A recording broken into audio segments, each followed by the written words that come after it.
Welcome back to ＳիվիլНեթի. I'm your host, Patrick Elliott. I'm delighted to be joined today by a friend of the show, Leonid Nersisyan, military expert at APRI. Leonid, Hello.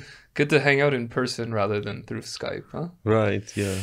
Let's start. We have a lot to cover today. Let's dive in and talk about the recent French developments. There's been a lot of talk about it, but I want to hear your perspective, unpack it a little bit. What are some of the positives? I think that the biggest positive, which came openly in media, in French media after a French ministry visit to Armenia, French defense minister, was the fact that they already sent, I think Le Monde article mentioned 30 mountainous infantry brigade members from France to train our troops. And this was some kind of 4-week course or something like that. That was, I think, very new, of course. And it should be noted that we don't have a mountain brigade.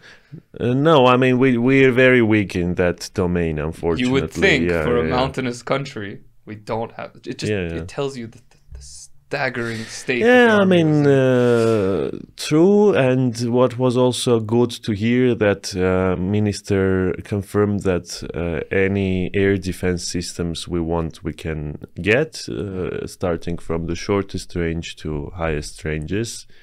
They mentioned missiles as well, long and medium range. No, that was it was about surface-to-air missiles, so it was about air defense systems. Some media mistranslated, I think, the French statement.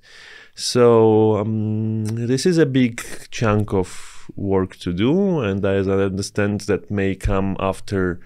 Let's say, understanding the concept of changes in air defense system, which French are also stated that they are helping with that, with some consultancy.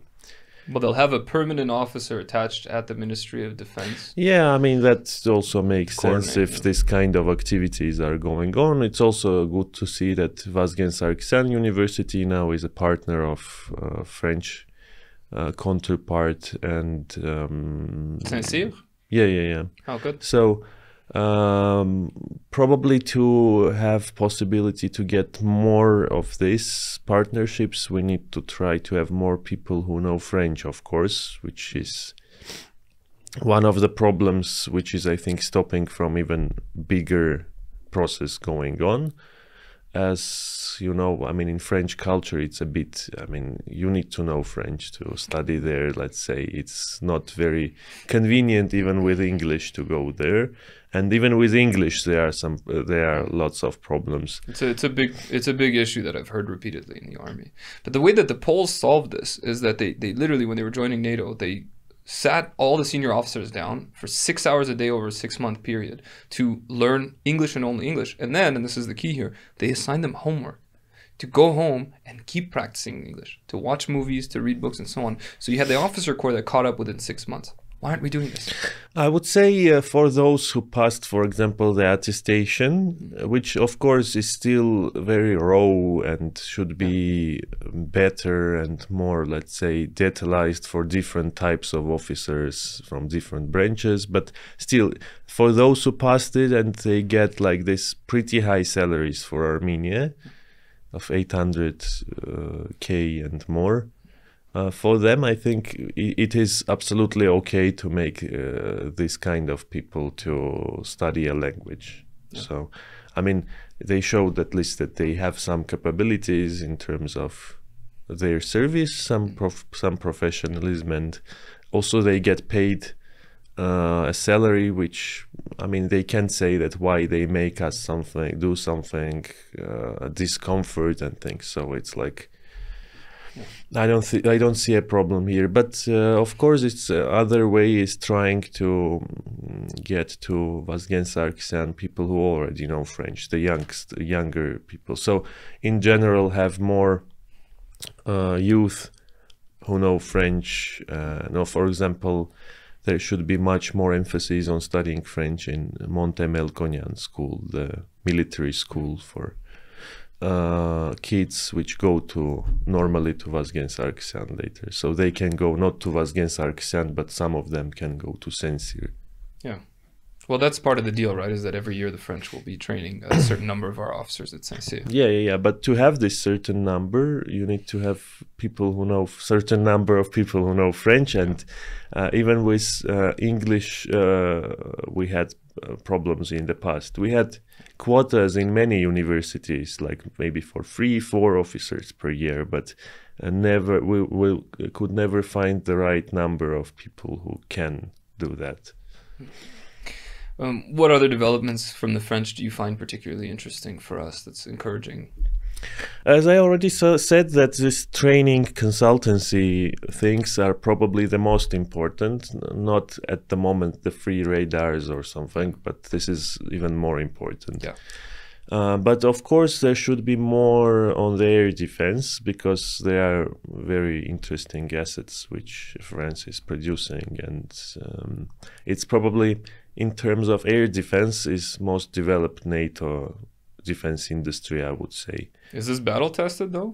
The big fear, now right? it is. We Now buy it all is. this fancy stuff and it doesn't work. Now it is battle tested because Ukraine. we got Ukraine. Okay. Yeah, and it works pretty well. So Patriot also works pretty well, but like Americans can't get those.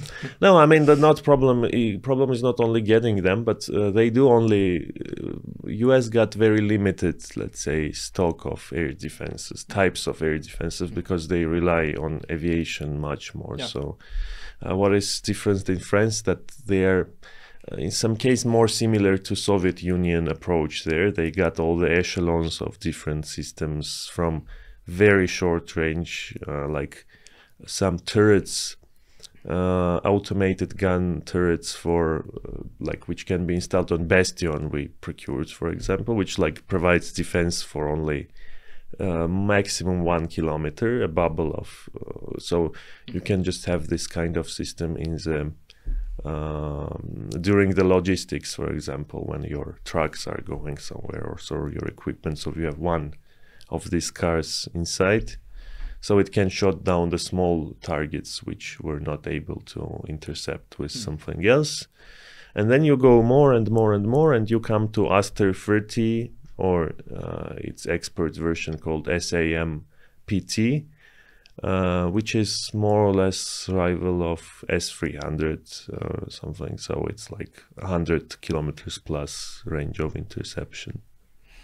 Okay, let's switch gears and talk a little bit about the new army leadership, right? Because you mentioned earlier there's some issues with language and so on. You know, the army has 9 new high-ranking officers, 7 of which are Western-trained,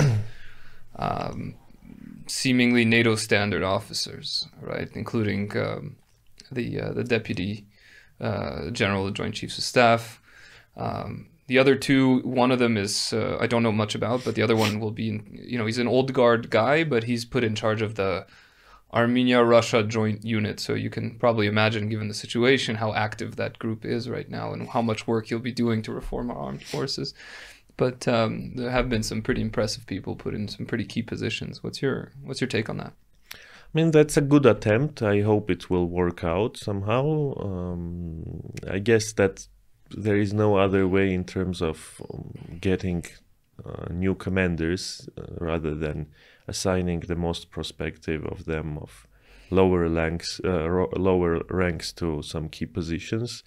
That sometimes got some risks in terms of like experience and things, but I don't think that in our particular case this risk is very high in terms of like, because I mean, after 2020, it's obvious that there should be something changed, and you don't have extra 100 generals somewhere you can get and put them on positions. So I don't see any other way, probably. So hopefully it will work out, and we will see that the younger generation is doing better. Well, wasn't it that to go past colonel in the Armenian army, you had to go and train in either Moscow or St. Petersburg, some basically Russian military institutions, before you can come back and assume the role? Theoretically, you should just get some, let's say, academy level degree, but I mean, in like 99% of cases, it was Moscow, the General Staff Academy. So even if we had 100 spare generals, I mean, what was the likelihood of finding any of them who are fit for purpose after 2020? That's a complex question, which I don't want to be like, you know, this black and white here. So maybe there are like some, but of course, in general, you need to change things. It's not like you have a general to spare general for every position. Definitely not, of course. Tell us, there's some rumors that Azerbaijan is acquiring some joint Israeli-U.S. This type of like observation balloon or something. And it's weird because in some cases it's been implied that they're asking for it. However, Factor.am recently, actually this morning, I think published a piece saying that they did acquire it with no source.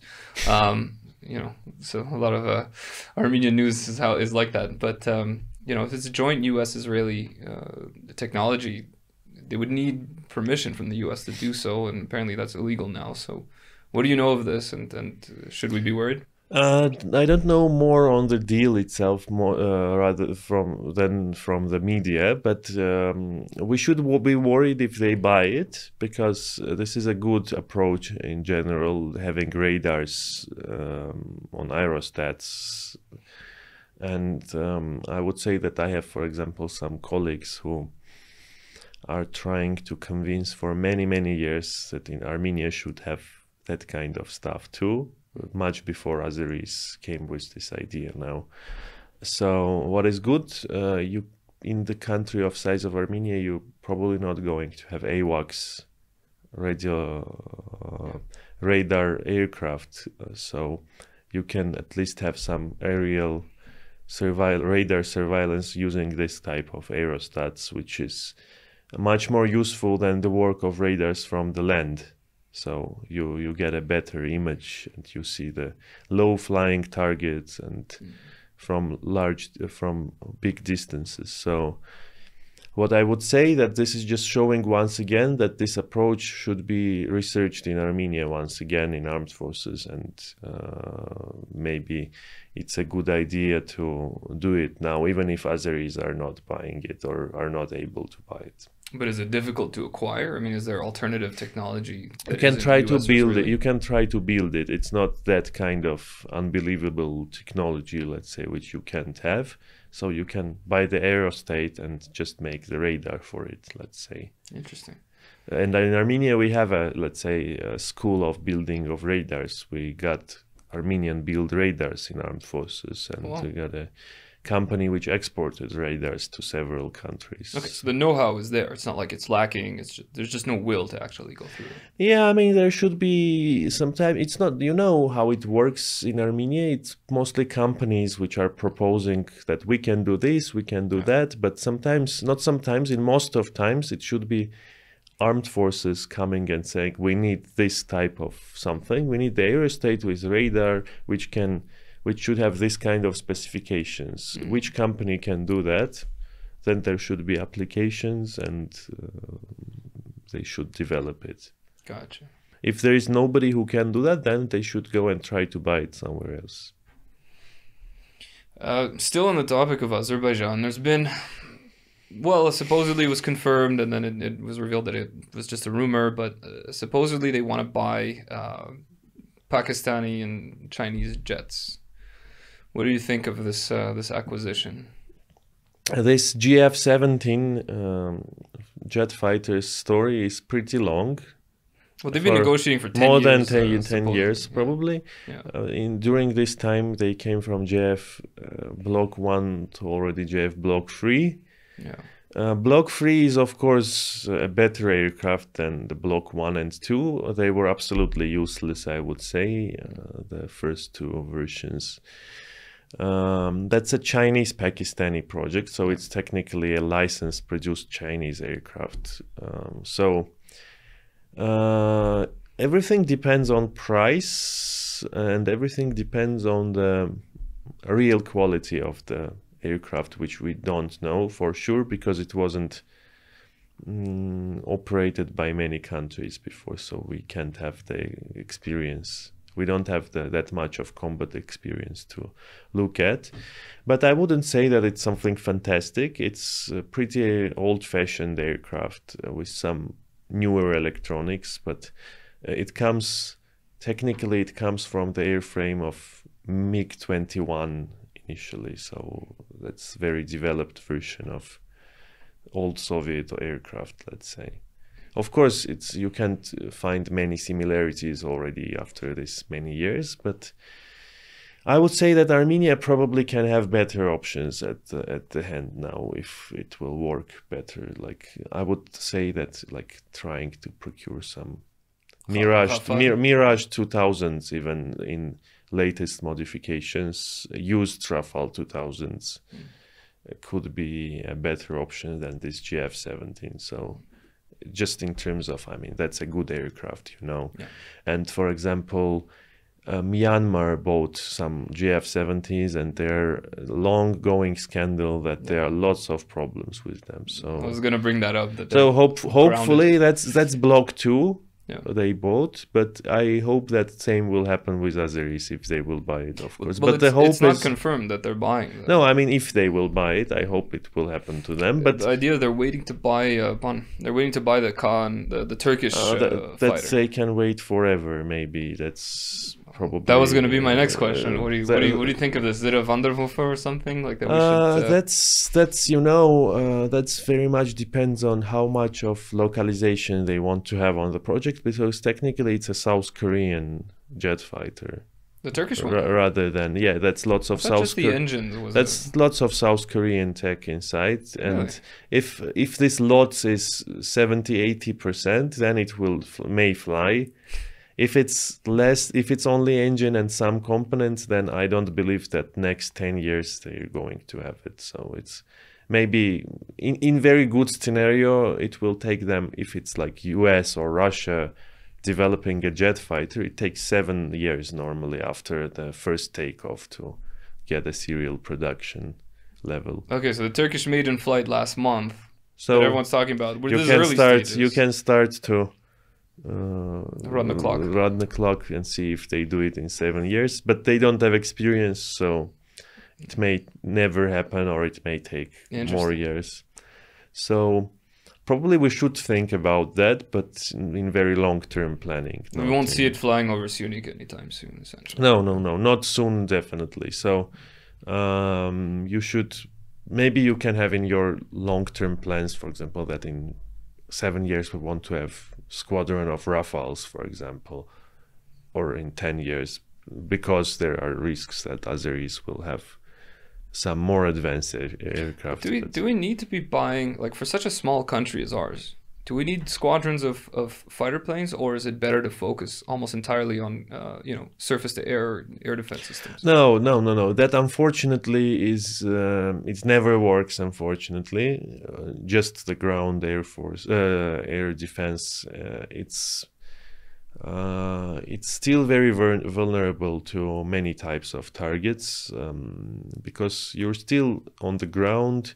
You have all this landscape around you. If the enemy's intelligence is good, they're able just to make the right routes when you just don't intersect with the radar radiation. If you fly low, then you can find that your air defenses are being knocked out all the time. So especially with Azeris, which are now very much making emphasis on procuring lots of guided munitions, including the cruise missiles, which they can now fire from Akinji drones.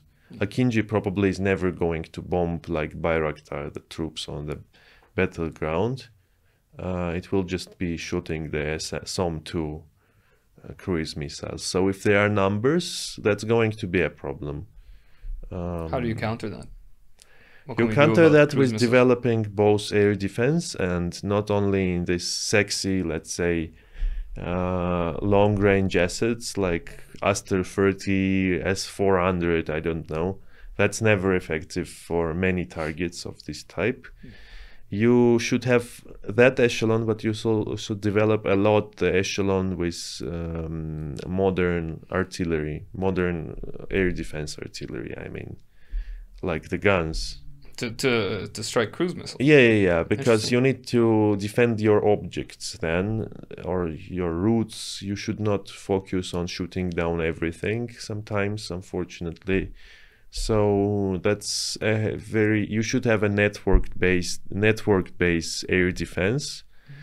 And the network should ideally also include the jet fighters, which are also able to intercept part of these targets. Not only intercept, but also to find them. And here you come to the situation when your aerostats, if you have them, will be very useful to track these targets, and then you can ambush them with different means. That's very similar to what is going on in Ukraine sometimes. So they have all the intelligence working on tracking the cruise missiles from the moment of launch. Then as they fly, they are not supersonic. Some distances are sometimes pretty high. You have the time to move some of your assets, the light ones. You can move some air defense artillery, for example, and put it somewhere on the intersecting route and shoot it down. So, but for that you need all your air defense united in a C2 command package. Let's say you should have software-based AI, everything there. So all the data you get in one point, and you can process it very fast and make the decisions. Even it's good if you can have recommendations on decisions coming, like this can be the optimal way of acting. And sometimes you will have also situations when you have very many and cheap aerial targets, and then it will be a catastrophe if you will start shooting all of them with the expensive the S-300 missiles, for example. You will be drained very soon. Fully drain, and after that they of course will start using other weapons. Well, that's what they did in 2020, right? That's what they do. That's what in Ukraine is going on now in general. So these Shahed drones, they fly and fly and fly, and of course Ukrainians shoot 90% of them sometimes, but at what cost it's going on sometimes. So they also tried not to use the most expensive assets. But in ideal situation, it should be your system which is recommending that this target should be shot down with other things, not with S-300s, because for human commanders, it's going to be very hard sometimes to make the decisions so fast. So that's something that probably local defense industry should work on and work more. Because we had the old-fashioned C2 system before. It was in media, the system called Serates, developed by Mergelian Institute. There was one, and still probably is. But that's already not actually, I mean, it should be much more sophisticated at the point. So something like that. There's a recent comment made by the Israeli ambassador to the United Nations, where he, when asked if they're going to provide weapons to Ukraine, they responded that Israel right now is putting a halt on exporting weapon systems because they need to meet their own needs. And really what they did send to Ukraine was like, you know, the application software that warns people that a missile is coming, nothing more than that. We are, though, seeing some flights from Israel to Baku. What do you make of this? Is Israel able to continue supplying Azerbaijan at the level that it was or that it's required, or are you noticing a dip? I think that in terms of Ukraine, it's partly a political also decision in terms of Israel, because if we will look at Israel before the war in Gaza started, they were also not supplying anything to Ukraine.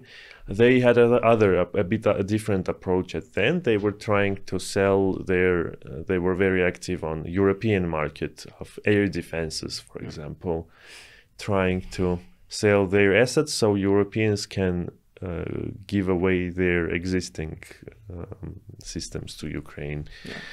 But now I think in terms of air defense, it's going to be harsh for them to sell much. But in terms of Azerbaijan, I guess at least with the signed contracts, they're still continuing the supplies. Maybe not on everything, but on drones, for example. I think that Azerbaijan is procuring much more of that than Israel itself. So it's interesting to mention. What about the Barak air defense The systems, Barak for is example? interesting. I think that they will still sell it despite the war, because it was signed before it started, and Azerbaijan for them is a pretty important country, so politically they should do it.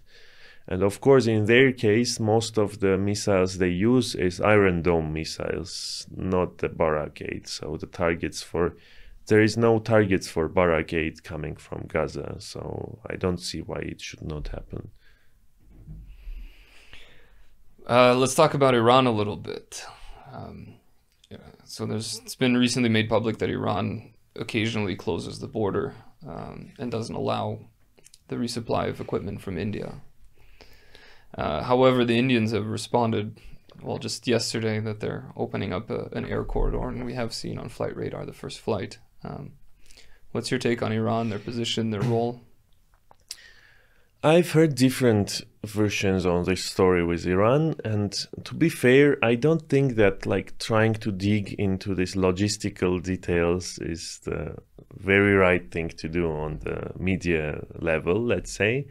It's more important to see the stuff in Armenia at the end, of course. But if it can't go through Iran, but what means you can go? You have seen the flights on flight radar, and they are via Iranian territory. They can still say no because it's technically it's same procedure if you use the ground course. So you can assume, for example, that's just theory. I'm not saying that it's true. I don't know every detail. So maybe Iranians just do that to show that you got some, let's say, we are an important country for you, so don't forget about our opinion on things. But I don't think that they ever like permanently closed anything. No, it's like floodgates. I think it's more like, you can sometimes make some bureaucratic nightmare just to show that.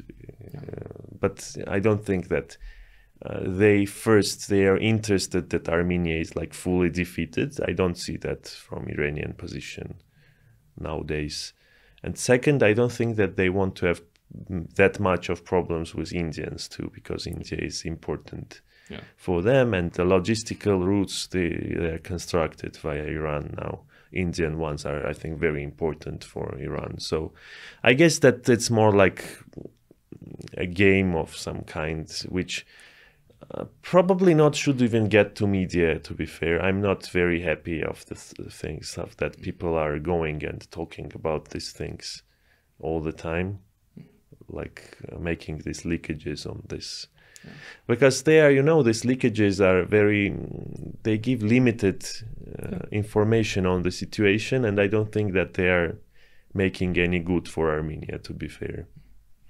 Because it's a very, the situation we are in terms of like logistics in general. It's better to don't comment anything here. It's because there are countries which, when they know something, they try to harm you more, for example. So that's my view of this. It's a tightrope to walk, though. I mean, all this stuff from India has been purchased at taxpayer expense. We deserve to know: are we safer now as a result of all this money? But it's a fine line, but it's a conversation. I understand, but it's important that you know that stuff is here as a taxpayer, not the way how they bring it here. So even in like the most probably open countries, like in US, you can have the list of everything Pentagon signed with numbers. They are still the secret parts of the story. So sometimes it's sensitive. Yeah, that's fair.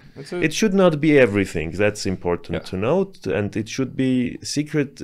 Secrets are, I think, one of the also problems of Armenia in general. People, I mean, it's not an easy issue to understand what should be secret and what should not be a secret. And when you don't know, you try to make secret everything, but it's not working, because it's to make thing really a secret. It's very expensive and not easy to do. So you should focus on very few things to really close them up for everybody. So. Well, I still want to talk about Iran a little bit, because it seems like, you had a fairly important meeting that took place a couple days ago. where with Defense Minister Suren Papikyan, who flew down and met with the Iranian leadership. What was the purpose of that meeting? What came out of it? Do we know a lot about it? We don't know anything about outcomes of it, but we know that the delegation was pretty large. I mean, if you just open the photos and things, you see many generals, people from armed forces, minister.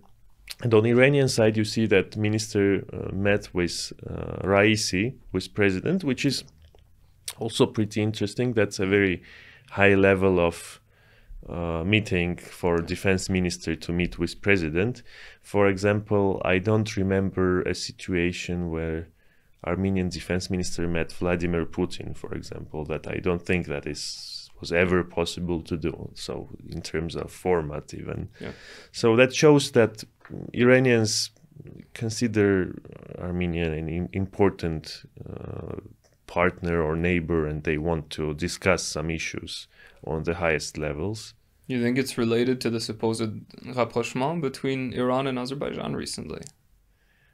Is it a way to say, like, don't worry, we're still with you guys? I don't know. Unfortunately, now we're going to guess things, which I don't think that is that good idea to start guessing things. But there are many issues which can be discussed with Iranians, and I mean, I'm not fan of the idea that we can have bad relations with them. Then we just won't survive probably after that. That's closing all you can't have, for example, Indian track if you don't have border with Iran open and normal, at least normal neighborhood, let's say. Because then how you're going to have the trade, procurement of weapon, and all the things we're trying to develop with India. So, and of course, it's definitely one of the countries, one of the components of deterrence of Azerbaijan at the moment. So it's multifaceted now. It's factor of Europe. It's factor of Iran. It's factor of India. So would you say Iran is a real deterrent, though? I'm very skeptical about that. The Iranians are not known for deploying abroad. They always have proxy forces, but they don't physically move into... Yeah, but what about deploying proxy forces, for example, and making life difficult for Azeris, for example? I mean, but like whom? Are they going to send Hezbollah to... I mean, it can be... What is difficult with Iranians is to understand what they are going to do. That's very hard to understand. And... in these circumstances, for Azerbaijan, that's also maybe it's for us is also a problem to understand what they want to do, but for them it's also a problem. And on the contrast, we're not planning a war with Azerbaijan, and they plan a war with us. So for them, that's still a deterrence component in terms of especially the big war scenarios, let's say. If a country which considers your country part of its historical empire is saying that it's unacceptable for us that their border changes in Sunik, like the big chunks of territory occupied, it still makes you nervous, I think, and you consider that as a factor when you plan to do something or not. 5 points to the idea that we don't start a war. So that's what I'm trying to say. It's another component, by the way, of the Israeli assistance to Azerbaijan, right? Is how much. I mean, you mentioned like the Barak 8, for example. You said, there's not much. The Israelis don't really need it because of who they're facing. But how much of that is geared towards Iran, for example, as opposed to do we have sophisticated stuff that the Barak 8 is designed to shoot down, or is it really mostly because of Iran? I mean, we may have. We're still, we're state armed forces. We possess weapons which are peer to these long-range systems. But why in Gaza it's not important? Because they just use this small... that's very different. Yeah. So Barak is, of course, I think, partly against Iran too. But I don't see any capacity in Azerbaijan which may, of course, bring them victory in a direct conflict with Iran. That's just absolutely different numbers. Azerbaijan and Armenia are countries which probably will never be able to wage an intensive war for more than, let's say, 60 days or something like that. Yeah. In terms of everything, I mean, funding, It's expensive. local industry, number of, I mean, people you can, reservists you can mobilize. Yeah. And Iran is a country which can wage a war for 10 years probably. So yeah, and well, it, the it Iran-Iraq waged war 8 was, years. Yeah, yeah. so Yeah, so exactly. that's not going to fly anyway. I mean, but I look. I mean, you may like or not the regime there and things. It's not an ideal country, of course. Nobody says that, but I mean, sometimes common interests are. Yeah. You have sometimes a common interest, and what is interesting, French, for example, don't mind anything, some level of partnership of Armenia with Iranians too. Yeah. As you remember, their ambassador told that we have many problems with Iran, but in terms of Armenian territorial integrity, we're on one side of things. Yeah.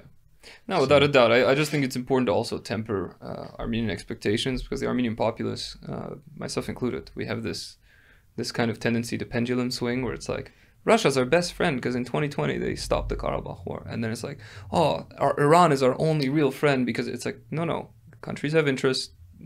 You know, we need to maintain that kind of emotional distance and understand that nobody's our friend. No, of one's course. here to... If you want to be real friend, then you need to put Hezbollah guys probably to rule the country. Then you may become a real friend, but it will be a bit different Armenia probably after that. So, I mean, of course you should have partners which you need, and I think that other direction probably is trying to tie together the new bilateral partnerships we have in something as formal or informal format of 4 or 5 countries, which are France, Greece, Armenia, India, and maybe Cyprus. And what was interesting, that Greek minister told about that, not Armenian side. Yeah, the Greeks started showing up. I wanted to ask you about that. Okay, every year we sign some kind of joint technical military cooperation agreement with Greece. Nothing really comes of it. We do this. Was this one? It seems like this one was a little bit more serious and sustained. Specifically, the part that I highlighted here. It says that they decided to work together and take into account the lessons learned from the 2020 war. It sounds to me like Greece is preparing for Bayraktar on their shores, and they want to deal in air defenses with us. This military technical part probably was not flying that much, because I won't say that Greeks got many locally produced assets. Like, you should have something to buy there too. So they mostly possess weapons made by other countries, which you may try to buy something used from armed forces, like the Mirage I mentioned before. The Greeks have some? Yeah, of course. Their air force is very much tied on French stuff. They got F-16 too, but they got Mirage, now they got Rafales, so now they got Rafales. Well, they're also going to get maybe they don't need Mirage anymore at some point, so that's something interesting here. But what is more important here, if we went to Greece 5 years ago and told we need your Mirage, they may have wanted to sell it, but it won't get signed off by France, which should... Greece is end user of the stuff, so now it can be different probably at some point. And they also got some Soviet legacy stuff there, Russian stuff there, Greeks, I mean, like the S-300s of better modification that we have now. Really? So that's also something can be, try to discuss, why not? That's something you can buy and use it just after you get it. You got at least staff who knows the systems. They got even the OSA systems there yet, so which Ukrainian war shows that still can be effectively used in some cases. So there are ways to bolster what we have now, but don't forget that the Greece was the only NATO country which was like training pretty large number of Armenian officers for many years. So in that terms, it was technically the only NATO partner we had. Lithuania too. Yeah, but not 30 officers per year. I mean, and Lithuania, I mean, what you can study there, I mean, in terms of real war, let's say. Especially now they're, of course, getting better because it's like, but the period you're talking about, it was a pretty underfunded, very small armed forces. And of course, everywhere you can study something, but I don't imagine like that it's the right place to train the fully trained officer, for example. Like, but Greece would be? Greece, there was a period where their armed forces was also underfunded, but now they're developing very much too because of the new threats of Turkey. So the French are very active there, and of course the most developed domain there is Air Force, which is very good. I mean, this is probably where we should have partnership, because in our Air Force we're like on level close to zero, to be fair, in terms of any conceptualizing it or like understanding what we want to get from operating our Air Force, or how we're going to operate it, how we have the C2 systems there. So it's like very close to zero, unfortunately. And finally, Leonid, let's talk a little bit about the Indians, the equipment. Recently, the Prime Minister and Defense Minister at Army Day announced that, you know, what we had purchased publicly, we knew was about $1 billion, but it's orders of magnitude higher than that. The Indians are organizing a big training event this week with the stated purpose is to actually test a lot of their more recent stuff, and it's stuff that we have also bought, like the Akash systems and the Pinakas and so on. So what would you say overall about the quality of our purchases from India, especially with recent news coming out? We have a better picture of what we're getting, what we're not getting. And yeah, I mean, would you say these are sound purchases? They make sense given our condition, given the army that we have, the terrain? Tell us a little bit about that. I think it very much depends on the particular system type. For example, the Akash and Pinaka got a very long story behind them. So many times the armed forces were making the companies to change the systems because there were some problems. So at the end, when they decided to procure large numbers, that was a way of probably 15 years, not less, there with development. And I guess that it should be solid in general. So in terms of newer systems which we procure, like the barrel artillery, they passed the state trials, but we were the first contractor, not Indian Armed Forces, with the ATAGs and Mark 155. So it's good that it's being tested there, because I can imagine that sometimes you may find some problems and make them fix it before acquiring the goods, which is, I think, normal. And of course, when you buy something from such a new player, you get these risks sometimes. But at the same time, you got the very different prices and very different approach from the country you buy, of course. Because now we technically help them to make their weapons better also, with the fact that it's going to be operated in different country, where it may be even used in war. That's going to be for them a very big input of how the things are really working. So you got a bunch of, let's say, pluses and minuses when you do partnerships like that, but I don't think that there is any alternative anyway, so at the moment. And I can suppose that, let's say, in most of cases, it's going to be normal quality.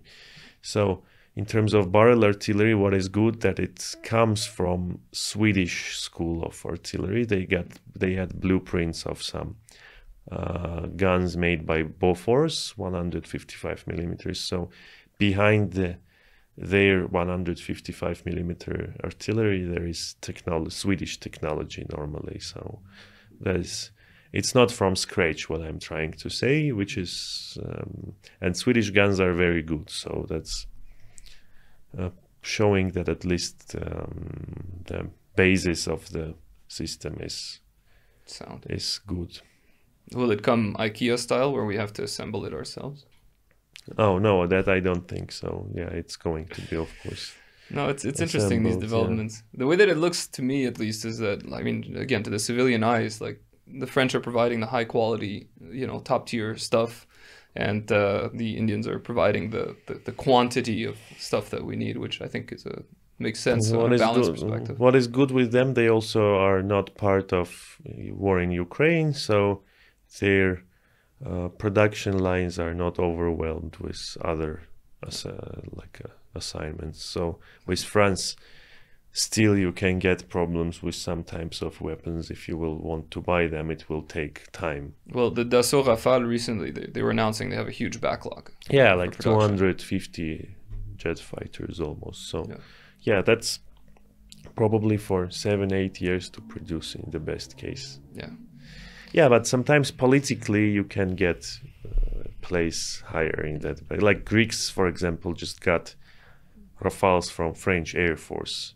So French will just take the ones which Greeks orders to themselves when they will be built. So that's something happened. Well, Leonid Can, it's good to have you on. Thanks for hopping on. Thanks for inviting once again. Thanks again for watching. It's been Patrick Elliott from SiViLNet. We'll speak with you guys very soon.